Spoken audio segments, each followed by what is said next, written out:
Hi, this is Mica Paris and I'm on Soulmate Easy.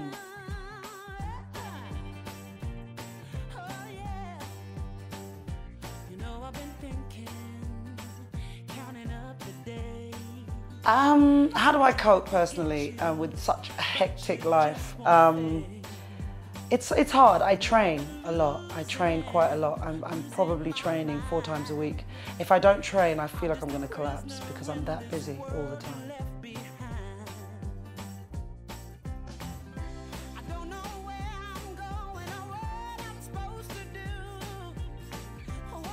Yeah, I kind of went up for a challenge with a magazine, and they asked me, you know, how would I feel about having a trainer and all that stuff.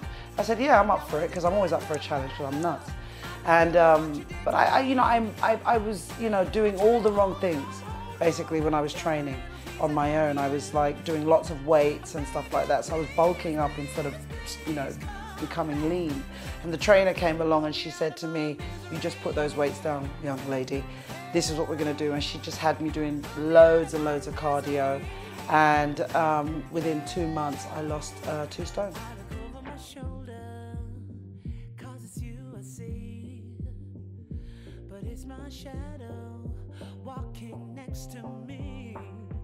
I think I was, at that point, I was actually 16 at that point. At 16 years old, I just decided I was going to leave the church. I'd been in church my whole life, from the time I was born all the way up to 16, and I was a real big gospel singer in the gospel scene. I had loads of awards and stuff. I was winning awards from the time I was 10. So it was one of those things where the church were really unhappy about me leaving, and my grandparents, who were both ministers, they were a little bit upset about it, you know. I won't tell you what they said I would end up being, but it was hardcore. And then I got these gigs, you know, I got these gigs through session friends of mine who were doing session, you know, session jobs and stuff for different bands. And I said, you know, I'd really like to do some sessions as well. Could you get me some sessions? They put me forward for Hollywood Beyond, and Hollywood Beyond, when I joined them, they just went to #1. So I was on Top of the Pops doing backing vocals for Hollywood Beyond at 16 years old, and went on the road with them. And then when I got off the road with them, I said, I don't want to be a BV backing vocalist anymore. I want to be in the front. I want that position, you know. I really went there. So I started writing with my mate who was a bass player. We put the songs together and we recorded them, and then we sent them out to all the record companies. And it was incredible, the feedback. We just had like 6 companies chasing us. But I went to Island Records, and it was in Chiswick, and it was in this huge house. And the minute I walked in there, I said, this is my home. This is where I'm gonna be. I felt, you know, there was Bob Marley and Grace Jones, you know, hanging on the walls, and U2, and just Courtney Pine, and it was just everybody I love was walking in and out of the lobby. And I was just like, oh, for goodness sake, I have to be here, this is ridiculous. And then you could smell the Jamaican food in the kitchen, and it was just perfect. I just felt, it didn't feel like a corporation, it felt like a home. And Chris Blackwell did an amazing job with that place. He made it feel like a family. So as a teenager, I guess, it felt safe to be there, as opposed to the corporate companies that wanted to sign me. And so I ended up with Chris Blackwell, and I stayed there for 8 years. I see your face, I recall every word. It's playing back like a broken record. I remember every. Well, it was really, really tough, the pressure. As a teenager coming into the industry, well, you have to remember when you're, you know, when you're in your teens, you're very, I don't know about you, but I was very precocious. I was very much like driven, like I just wanted to get out of South London. That was my whole thing. I just had to get out of South London and make soul music, because I was singing gospel since I was 10. So by that point, I was hungry like a lion. You know, I just wanted to get my tonsils around some serious soulful songs and stuff. But the pressure was tough. It was hard. I mean, it happened very quickly. I found the writers with my A&R guy. They played me 10 tapes, because it was tapes in those days. And out of all the 10 tapes, there was this one song that I heard, and it was called Breathe Life Into Me. When I heard that song, I started jumping up and down in the office and saying to the you know, the label, look, whoever wrote that song, I want those people to do my whole record. And they came down and I met them, and immediately there was a synergy. We got along really well. And then we went in the studio and started working on the album straight away. 8 months later, My One Temptation was the very last song written on that album. And Breathe Life is on there. Then there was Where Is the Love?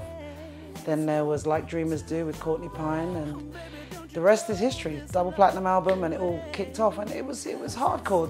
Being a regular girl from South London, suddenly having bodyguards and limousines and my face plastered all over the country. It was a different world. I think I hid for the first 4 months when it all kicked off. I kind of just stayed away from everyone and just had my family in my flat in Hackney. Because I couldn't really handle it at first. I was just like, I'm scared, I want to go outside. I was like that, and my family was like, just go and do it, you'll be all right.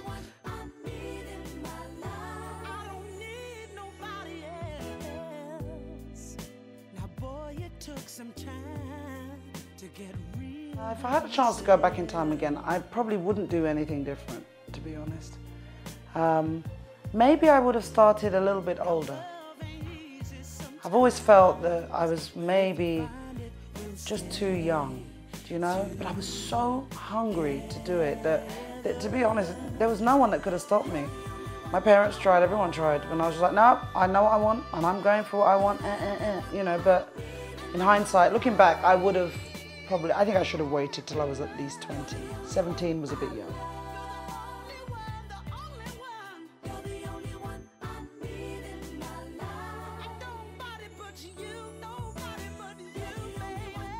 Well, my new album came together literally by a phone call.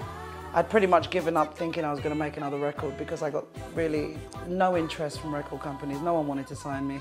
So I kind of just left it there because I was getting so much TV work, and I was doing a show on Radio 2 for 5 years, and I was really happy doing that, you know. But deep down, I was really like in pain about not making a record. But then what happened was I got this phone call from an old friend of mine called Brian Rawlings, who's a very big producer. And he was like, you know, Mish, you know, you and I have always talked about making this album that we've always wanted to make. And I'm like, yeah, I know, I wish we could, it'd be great, but we just need the money, that kind of thing. And, you know, Brian's not cheap, you know, I mean, Brian does like Enrique Iglesias, Lamar and Cher and Tina Turner. He's a big producer, but he's a friend. But, you know, the man still has to get paid. So it's one of those things where when he called me up and he said, look, actually, we can make a record together now. Got some hedge fund guys. They're going to put the bread up and we're going to do it. And I was like, babe, this is great. So I was in the studio working with Brian and filming What Not to Wear at the same time. I was doing both of them at the same time. It's hilarious. And then one day I was down at the studio and James wrote this song. And the minute I heard Baby Come Back Now, I just said, I need to do that song. It's a great song. And I was very touched that he let me have it. Prayed for love, a blind man prays to see.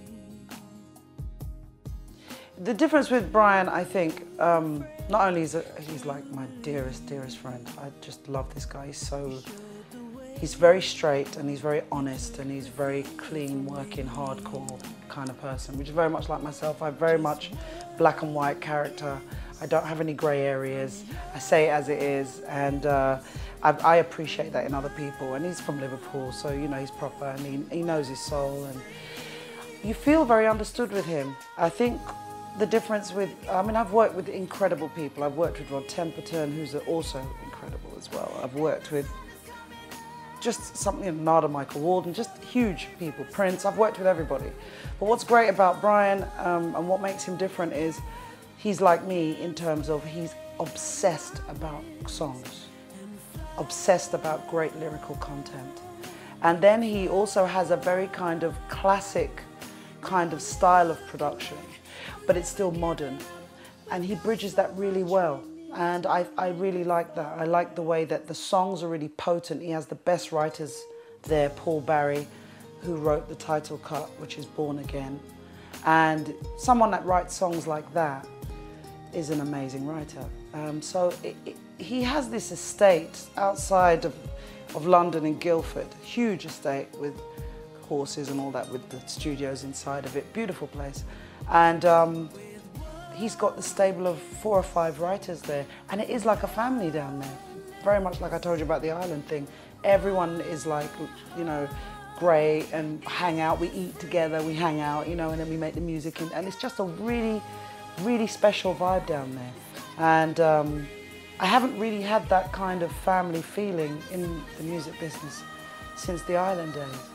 So for me, it was an absolute joy working with Brian. Number 1, because he's a great producer, but number 2, because he's got great writers there. And number 3, it's the most incredible environment to actually make a record, because it's just the countryside, it's beautiful.